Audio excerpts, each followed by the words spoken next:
Hey there, Improv Tipsters. Well, I have a fantastic tip for you this week, but first, I have a little bit of unfinished business regarding this contest that I'm running, where people who commented on last week's video, I'm going to put all their names into a hat and pull one out and give a free hour of Skype coaching. So, here are all the names in a hat. I've written them down on pieces of paper, sort of old school, analog style. Now I'll pick one out. It'll all be sort of here on camera, very above board.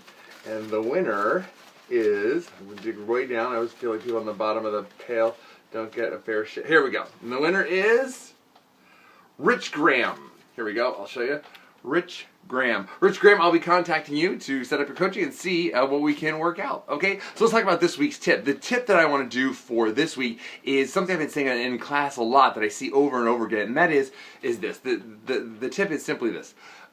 Play the problem. Don't solve the problem. Play the problem. I saw this last week, in fact, in class, where it was two people in a scene and one person was working at Starbucks and a woman came into Starbucks and she was naked, right? And rather than just playing that problem, playing that tension that's already there, we tried to solve the problem, tried to get the woman to stop or put on clothes or whatever. But whenever we do this, we unravel the basic tension of the scene, right? It comes down to those big playable gifts. We give those big playable gifts. If for example, think about The Odd Couple, a very famous The Odd Couple, right? One sloppy and one super neat, right? And they play that tension. They play the problem all the time. They don't try to solve the problem. They don't say, okay, well, let's compromise and meet in the middle. Compromising, meeting in the middle, sitting down and talking it out, all these reasonable things that we do in life to be reasonable and to get along with people are not what we want to do in improv. We want to keep that tension alive and play the problem, whatever that thing is, right? We don't want to solve it, we want to play it because that problem is a gift.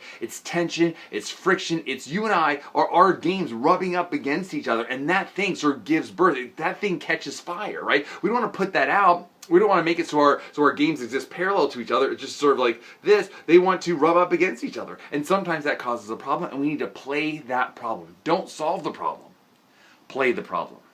Okay? Try that in your work this week. Let me know in the comments down below what you think about that and how it works for you. I think that this really makes the most of things that we sometimes throw away in improv. So I'm really interested to hear what you guys think of it. And next week, we'll be back with another improv tip.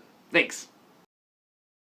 Hey, thanks for checking out the video. Please leave me a comment down below and tell me what you would like to hear an improv tip about. And also, please subscribe and follow me on Instagram, Twitter, and Facebook. All the links are in the description down below. Thanks.